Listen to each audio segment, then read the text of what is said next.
为什么易经要把坎卦放在上经的最后？很多人第一次读易经都会有一个疑问，为什么易经上经偏偏停在了坎卦？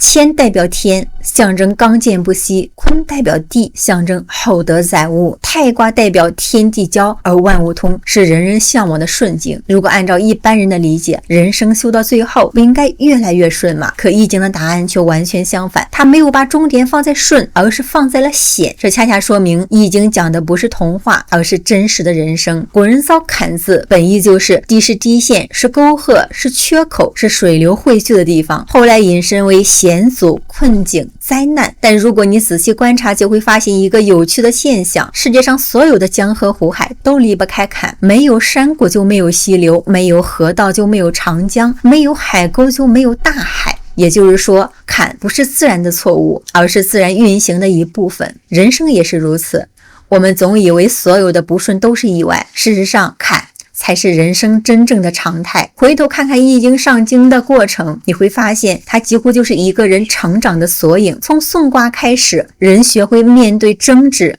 因为人与人之间只要有利益、有立场，就难免会有冲突。接着来到了否卦，天地不交，上下隔绝。很多人到了中年才发现，比失败更可怕的是人与人之间越来越无法沟通。夫妻如此，朋友如此，亲子也是如此。随后是谷卦，谷不只是腐败，更代表积弊已久。一个家庭、一家公司，甚至一个人的身体，当问题长期被忽视，总有一天会集中爆发。再后来是剥卦，树木被一层层剥去外皮，高楼一块块脱落砖瓦。它提醒我们，人最大的危机往往不是突然失去，而是在不知不觉中一点一点的流失。最后来到大过卦，栋梁弯曲，大厦将覆，那种感觉就像一个人背负了远超自己能力的责任，不是因为他弱，而是因为压力已经超过了承载的极限。很多人以为经历了这么多考验，故事终于可以结束了，可是易经却轻轻地告诉你，还有一卦，那就是坎。为什么？因为所有外在的危机最后都会回到一个更深的问题，你会不会面对它？真正的危险不是人生有坎，而是你一直在逃避坎。有人创业失败一次，从此再也不敢尝试；有人被感情伤害一次，就关上了自己的心门；有人被骗了一次，从此不再相信任何人。他们看似是在躲避风险，其实是在躲避成长。易经为什么把坎放在上经最后呢？因为它是在告诉我们，一个人真正的成熟，不是学会了成功，而是学会了与失败共处；不是学会了顺利，而是学会了在险境中依然保持方向。这也是坎卦与其他卦最大的不同。前面的卦讲的是事情，坎卦讲的是生命。它告诉你，人生不会因为你今天努力了，明天就再也没有困难；不会因为你读懂了一个道理，就从此万事顺遂。只要生命还在继续，就一定还有新的课题、新的考验、新的低谷。有人说，为什么老天总是跟我过不去？其实不是老天在针对你，而是生命本来就是通过一道又一道的坎，把一个人的格局慢慢的撑大。小时候你觉得一次考试就是天大的事，长大以后那不过是一件小事。年轻时你觉得失恋是世界末日，多年以后你才知道那只是人生的一堂课，不是坎变小了，而是你变大了。真正厉害的人不是人生没有风浪，而是每经历一次风浪，自己的船就变得更加坚固。所以易经没有把坎卦放在最后来吓唬我们，而是在提醒我们，人生不会毕业，没跨过一道坎，只是意味着你已经拥有了承担下一道坎的能力。可是问题又回来了，如果人生永远都有坎，那么这些坎到底是谁制造的呢？真的是命运吗？还是另有原因呢？坎卦接下来给出的答案比命运两个字更加的深刻。它告诉我们，人生最大的坎从来不在外面，而在自己的心里。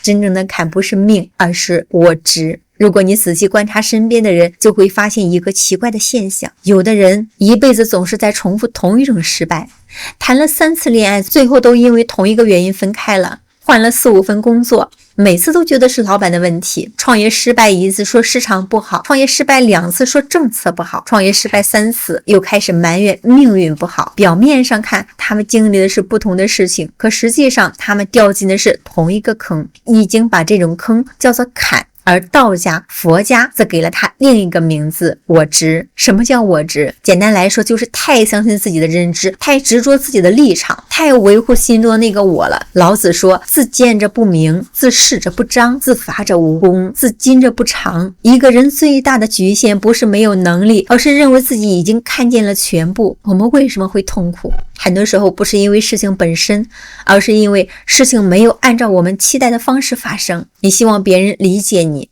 你希望付出一定会有回报，你希望真心一定能够换来真心，可是现实却一次次告诉你，世界从来不会按照你的剧本演出的。于是你开始愤怒、委屈、抱怨，可真正让你痛苦的到底是世界，还是那个始终不肯改变的自己？一个人能战胜别人，说明他有能力，可只有战胜自己的执念才是真正的强大。为什么有的人一辈子都在重复同样的人生？因为环境变了，人却没有变。恋人变了，工作换了，城市换了，朋友换了，可是那个看待世界的方式始终没有变。于是人生像一个不断循环的剧本，演员一直在换，剧情却从未改变。很多人喜欢算命，希望知道自己什么时候发财，什么时候遇见贵人，什么时候能够转运。其实易经真正关心的从来不是这些，他关心的是另外一件事。如果今天给你一个命运，你真的能接得住吗？假如一个没有管理能力的人突然拥有一家大公司，他很可能不是发财，而是更快破产。假如一个控制不了情绪的人突然拥有巨大的权力，权力不会成就他，只会放大他的缺点。所以易经讲的从来不是如何躲开命运，而是如何提升自己承载命运的能力。这就是坎卦真正高明的地方。他没有问为什么会有坎，他问的是为什么这个坎会发生在你的生命里。这里有一个很多人忽略的规律，人生所有重复出现的问题几乎都不是偶然。如果你总是遇见同一种人，说明你身上一定有某种特质会吸引这样的人。如果你总是在金钱上犯同样的错误，说明你的财富认知还存在漏洞。如果你总是在关系中受伤，说明你对亲密关系的理解还停留在过去。所以易经说坎，不是为了让你害怕，而是为了让你回头。回头不是回到过去，而是回头看看自己的内心。很多人一遇到问题就开始找原因，怪父母、怪伴侣、怪时代、怪运气，却很少有人静下来问自己一句，这件事到底照见了我什么？修行从来不是改变别人，而是借由别人看见自己。别人只是镜子，真正需要修正的是镜子前面的那个人。王阳明龙场悟道之后说过一句流传千古的话，破山中贼易，破心中贼难。山里的贼可以用刀剑去除，心里的贼却会伪装成愤怒、傲慢、恐惧、嫉妒、贪婪，一次次左右你的判断。他们不会一下子毁掉你，就会让你在每一次选择中偏离真正的方向。所以坎卦真正要跨越的不是眼前这一道沟，而是心里的那一道坎儿。当你放下我一定是对的，智慧才会进入。当你开始放下为什么偏偏是我，成长才会开始。当你开始放下都是别人的错，命运才真正发生转折。可是问题又来了，如果人生最大的坎来自内心，那么易经为什么偏偏用水来代表坎？水明明那么柔弱，为什么古人却把它看作天地之间最接近道的存在？答案就藏在老子那句流传2000多年的话里：上善若水，水善利万物而不争，出众人之所恶，故几于道。为什么坎卦是水？真正厉害的人都活成了水。如果说坎卦真正隐藏一个足以改变人生的秘密，那么这个秘密不是险，而是水。很多人第一次学习易经都会觉得奇怪，为什么代表危险、低谷、困境的坎偏偏对应的是水？火不是更危险吗？雷不是更可怕吗？为什么偏偏是世界上最柔软、最不起眼的水？答案老子早就在道德经中告诉了我们：上善若水，水善利万物而不争，出众人之所恶，故几于道。很多人理解这句话只是停留在做人要善良，其实这是对水最大的误解。老子真正佩服水的从来不是它柔软，而是它的智慧。水从来不会和山争高，不会和石头争硬，不会和狂风争快，它永远只做一件事情，向低处流。请各位想一想，如果一场暴雨落下，雨水会流向哪里？不会流向山顶，不会停在高楼，一定是流向最低的地方，河沟、山谷、河床、湖泊。凡是别人不愿意去的地方，水都会毫不犹豫地流过去。所以老子才说，处众人之所恶，故几于道。这里的恶不是邪恶，而是厌恶。别人讨厌低处，别人害怕失败，别人逃避挫折，水却主动走向那里。为什么？因为只有水知道，真正的成长从来都发生在低处。很多人觉得高山最伟大，可真正孕育生命的不是山顶，而是山谷。珠穆朗玛峰终年积雪，几乎没有生命，反而是山脚下森林茂密，河流纵横，万物生长。为什么？因为一切生命都离不开水，而水永远在最低的地方。所以道家有一句话，低不是失败，低是积累，这是天地最大的规律，也是人生最大的规律。可是我们偏偏喜欢反着来，事业失败了，第一反应是赶快证明自己；感情结束了，第一反应是赶快开始下一段；投资亏钱了，第一反应是马上赚回来。为什么？因为我们害怕低谷，害怕别人看不起，害怕承认自己输了。可是你越急着逃离低谷，低谷就会越追着你，因为你根本没有在那里学到任何的东西。各位，你们有没有发现一个现象？世界上所有的大河都不是笔直流向大海的。黄河9曲18弯，长江蜿蜒6000多公里，他们一路绕山绕石绕峡谷。如果河流也有人的脾气，它完全可以说，这块石头挡住我了，我不走了。可是水不会，石头挡住它了，它绕过去；山峰挡住它了，它转过去；峡谷太深了，它流进去。冬天结冰，春天继续，他从来不会因为眼前有障碍就停止前进，因为他知道方向比速度更重要。真正厉害的人也都是这样的，不是因为他们的人生没有石头，而是因为他们从来不和石头较劲。历史上有一个人几乎完美诠释了什么叫水的智慧，他就是王阳明。很多人知道王阳明是因为知行合一，却很少有人知道他真正觉悟是在什么时候，不是在做大官的时候，不是立功的时候，而是在贵州龙场。那时候他被朝廷贬谪，龙场是什么地方？瘴气弥漫，毒虫遍地，交通断绝，生活艰难。很多人到了那里都会觉得人生已经结束，可是王阳明没有，他没有抱怨命运，没有怨恨皇帝，更没有沉浸在自己的委屈里。他每天都在做一件事情，反观自己的心。后来他说出了那句改变中国思想史的话，圣人之道，无性自足。龙场没有毁掉王阳明，反而成就了王阳明。为什么？因为别人把龙场看成深坑，他却把龙场当成了修道场。同样的地方，不同的人，命运完全不同。这就是水真正厉害的地方，他从来不会问为什么这里这么低，他只会问这里还能积累多少力量。所以坎卦真正想告诉我们的不是如何避开低谷，而是低谷本身就是力量诞生的地方。一个人失恋有2种活法，第一种不停的抱怨，觉得自己遇人不淑，于是下一次又爱上同样的人。第二种，开始学习两性关系，学习沟通，学习识人，学习经营亲密关系。几年以后，同样的一次失恋却改变了他的一生。哪一种人更像水呢？答案已经很明显了。一个人创业失败也有2种活法，有人把失败当成羞辱，从此一蹶不振；有人把失败当成学费，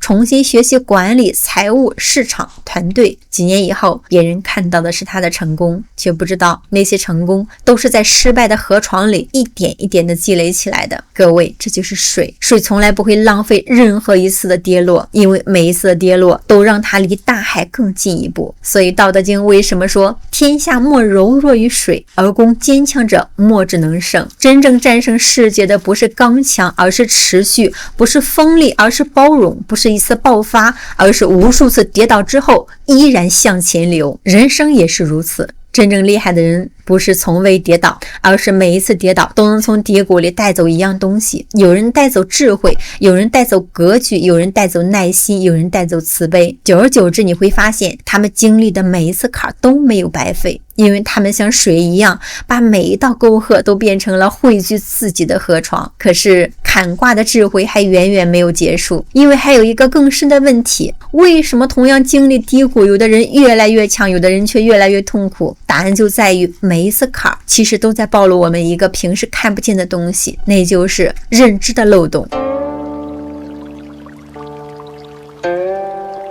坎从来不是惩罚，而是提醒。如果说我们前面讲的是为什么会有坎，那么这一节我们要讲坎卦真正改变命运的核心。为什么同一件事情，有的人经历一次就脱胎换骨，有的人经历10次却还是原来的样子？答案只有4个字：认知漏洞。各位，请你们认真想一个问题，为什么有的人总是遇见渣男？为什么有的人总是创业失败？为什么有的人总是被朋友欺骗？为什么有的人赚多少钱都留不住？真的是命吗？易经的回答不是。真正的问题从来不在事情本身，而在于你的认知还不足以驾驭这件事情。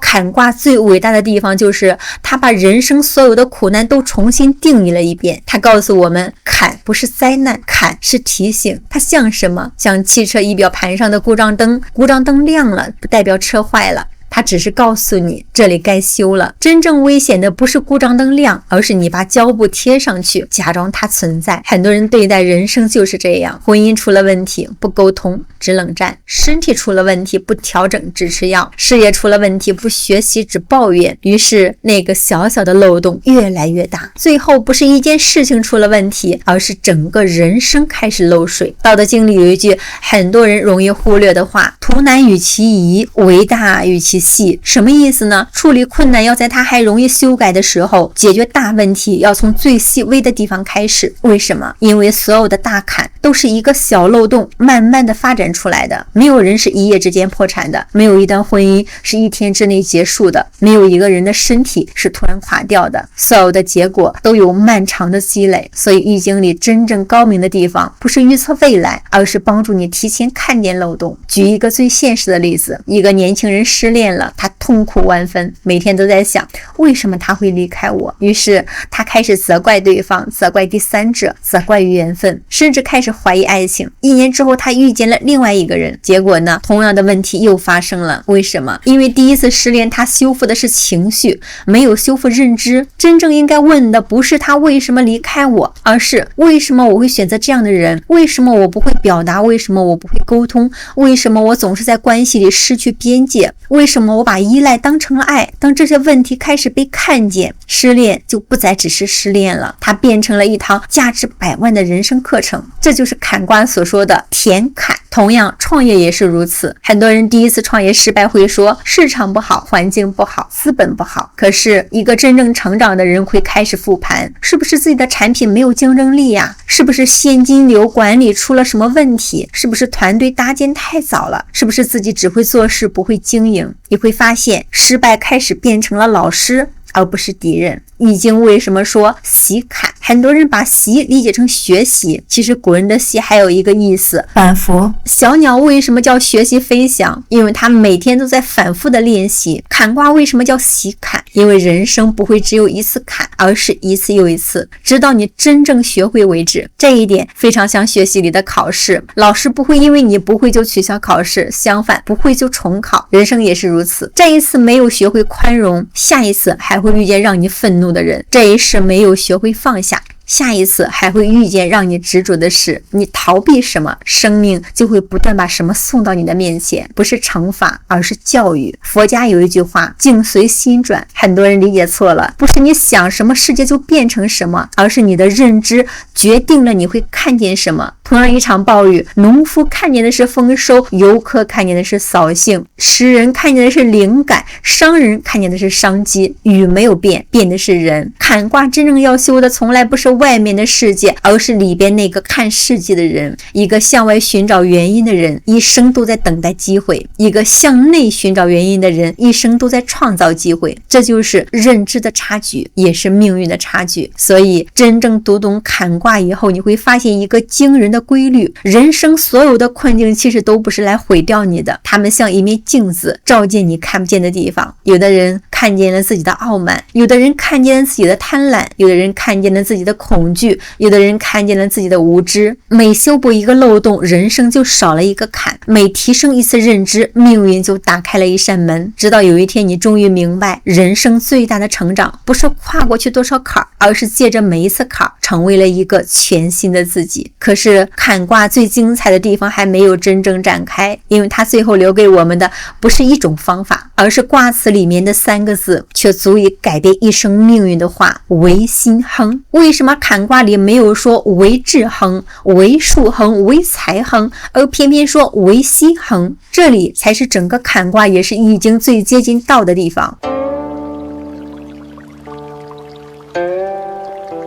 为心亨，真正决定命运出口的不是能力，而是你的心。坎卦的卦辞只有短短几句话：喜坎有福，为心亨，行有上。2000多年来，无数人都在解释这4句话，有人从占卦讲，有人从吉凶讲，有人从政治讲。但是如果真正站在生命成长的角度去看，你会发现坎卦的灵魂其实只有3个字：为心亨。为什么不是为智亨？为什么不是为术亨？为什么不是为财亨？因为易经知道，一个人的命运最终不是输在能力，而是输在自己的心。各位，你有没有发现一个现象啊？同样遭遇失败，有的人从此一蹶不振了，有的人却越挫越勇。同样经历失恋，有人开始怀疑爱情，有人却因此学会了爱。同样面对疾病，有人整天怨天尤人，有人却从此珍惜生命，改变生活方式。事情完全一样，结果却天差地别。区别在哪里？不是事情，而是心。所以坎卦没有告诉我们如何消灭困难，而是在告诉我们如何让自己的心不被困难吞没。这就是为心亨。很多人误以为成长就是不断的增加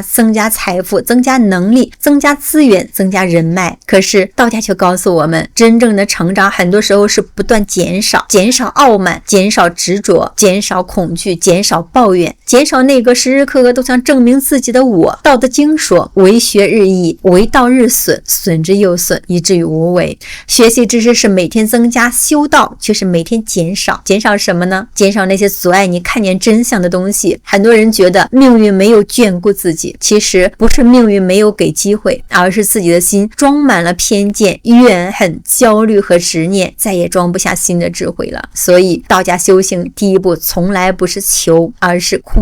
杯子装满了，再好的茶也倒不进去了；心装满了，再大的机缘也进不来。庄子把这种状态叫做虚室生白。房间空了，阳光才能照进来；人的心空了，智慧才能生出来。为什么很多人越经历挫折反而越狭隘？因为他们只记住了痛，却没有读懂痛。真正的修行不是让你没有情绪的，而是让情绪成为觉察自己的入口。别人一句话就能让你暴怒，为什么？别人真的有那么大的力量吗？还是你的内心本来就藏着愤怒，别人一句批评就让你彻夜难眠？到底是别人伤害了你，还是你的自尊本来就建立在别人的认可上？所以坎卦的每一次险，不只是外面的险，更是一次照见内心的机会。坎来了，你可以抱怨，也可以反观，你可以逃避，也可以成长。这一念就是命运的分水岭。传习录中有一个故事，有人问王阳明先生如何才能没有烦恼。王阳明没有直接的回答，他反问，烦恼从哪里来？学生说，别人让我烦恼。王阳明笑了，他说，若心不动，风又奈何？真正让你痛苦的从来不是事情，而是事情进入你的心以后，你赋予它的意义。同样一句话，有人听见的是侮辱，有人听见的是提醒。同样一次失败，有人觉得是人生完了，有人却觉得终于知道问题在哪里了。世界没有改变，心改变了，世界就变了。这就是坎卦为什么说为心亨，不是因为困难消失了，而是因为你的心已经能够穿过困难。这里我想和大家分享一句我特别喜欢的话，一个人的觉醒不是开始拥有答案，而是开始提出正确的问题。以前遇见困难，你问的是为什么偏偏是我，后来你开始问这件事情到底想教会我什么呢？以前失恋你会问为什么他伤害我，后来你问为什么我会允许这样的关系发生呢？以前创业失败，你问市场为什么这么差，后来你问我的能力还缺少什么。各位不要小看这一句话的变化，问题变了，人生就开始变了。因为一个向外找答案的人永远在等待，一个向内找答案的人已经开始成长了。这就是易经真正伟大的地方，它从来没有教你如何控制命运，因为命运本来就充满了变化，它真正教你的是如何在变化之中不失去自己的方向。风会来，雨会来，低谷会来，离别也会来，失败也一定会来，但只要你的心不乱，再大的风浪也只是生命里的一段航程。所以坎卦的最后不是在教我们如何过关，而是在教我们如何过心。当你的心越来越宽，坎就越来越小；当你的心越来越亮，路就越来越长。真正决定一个人能够走多远，从来不是脚下有没有坑，而是心里还有没有光。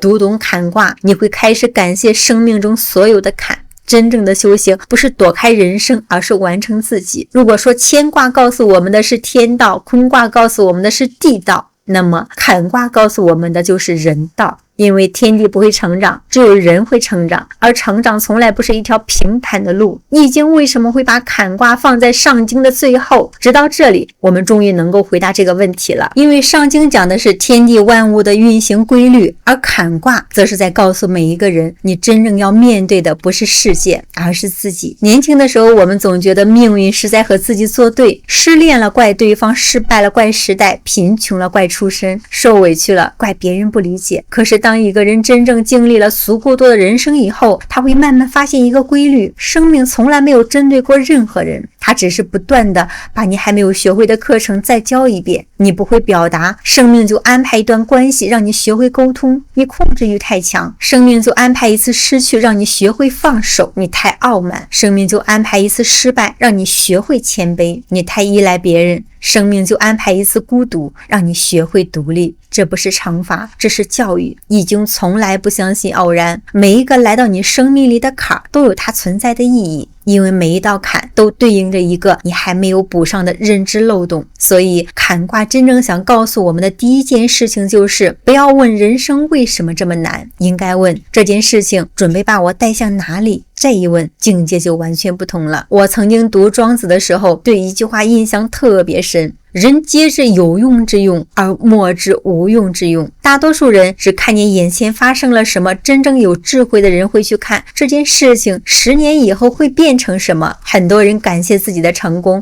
却很少有人感谢自己的失败。可是如果你回头看看自己的人生，真正让你成长最快的，往往不是那些鲜花和掌声，而是那些让你彻夜难眠的夜晚。也许是一次创业失败，也许是一场突如其来的疾病，也许是一场刻骨铭心的离别。当时你觉得那是人生最大的灾难了，可多年以后你却发现，没有那一次失败，你不会变得谨慎；没有那一次背叛，你不会学会识人；没有那一次低谷，你不会重新认识自己。原来当年那个你拼命想绕开的坑，最后竟然成了托起你的台阶。这就是坎卦，它不把人推向深渊，而是借着深渊让人看见天空。道德经有一句话，我认为可以作为坎卦最好的注脚：反者道之动，弱者道之用。什么叫反者道之动？就是人生很多事情都会朝着相反的方向发展。你以为结束，其实是开始；你以为是失去，其实是腾出空间；你以为低谷，其实是在积蓄力量。所以道家从来不会着急判断一件事情是福还是祸，因为今天的祸可能是明天的福，今天的福也可能埋下了未来的祸。道德经里说，祸兮福之所依，福兮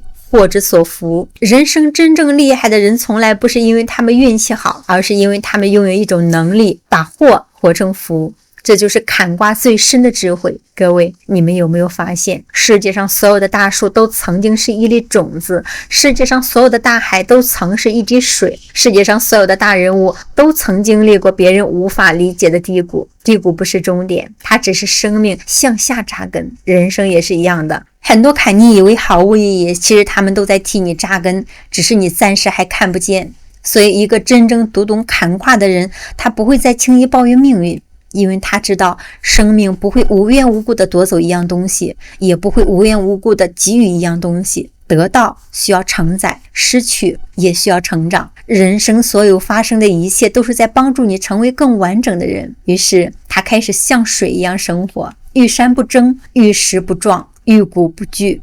低的时候就安心积累，高的时候就滋养万物。别人害怕跌倒，他知道每一次跌落都离江海更进一步；别人害怕困难，他知道每一次困难都在扩大生命的容量。慢慢的，他的心不再因为顺境而狂喜，也不会因为逆境而崩溃，因为他终于明白，真正决定命运的从来不是发生了什么，而是自己成为了什么样的人。各位，讲到这里，我们再回头看易经的整个上经，从乾卦开始讲的是天，坤卦讲的是地，接下来60多卦讲的是天地之间的人生百态，有争有和，有盛有衰，有聚有散，有得有失，最终一切都汇聚到坎卦。为什么？因为易经想告诉我们的不是如何趋吉避凶，而是如何拥有一颗无论吉凶都能够安然面对的心。当一个人拥有这样的心，顺境不会让他迷失，逆境不会让他沉沦，成功不会让他傲慢，失败也不会让他绝望，这才是真正的唯心亨。最后呢，我想用一句话作为今天这期影片的结束：人生不会因为你懂了易经就再也没有坎，真正的改变是，以前你觉得每一道坎都是命运给你的惩罚，后来你终于明白，每一道坎都是天地送给你的礼物。当你开始像水一样流向自己的低处，填补自己的漏洞，修正自己的认知，放下自己的我执，你终将发现，那些曾经让你痛苦流涕的沟壑，最终都汇聚成了你生命的江海。所以坎卦真正想告诉我们的，不是如何避开人生，而是如何穿越人生。因为人生最大的福气，不是从未跌倒，而是在每一次跌倒之后，都能够带着一颗更加澄明的心，重新站起来。这就是坎卦留给我们最深的一份礼物。这里是道物阅览，感谢您的聆听，欢迎订阅频道，持续分享道家智慧、易经哲学、人性心理学，还有人生的觉悟。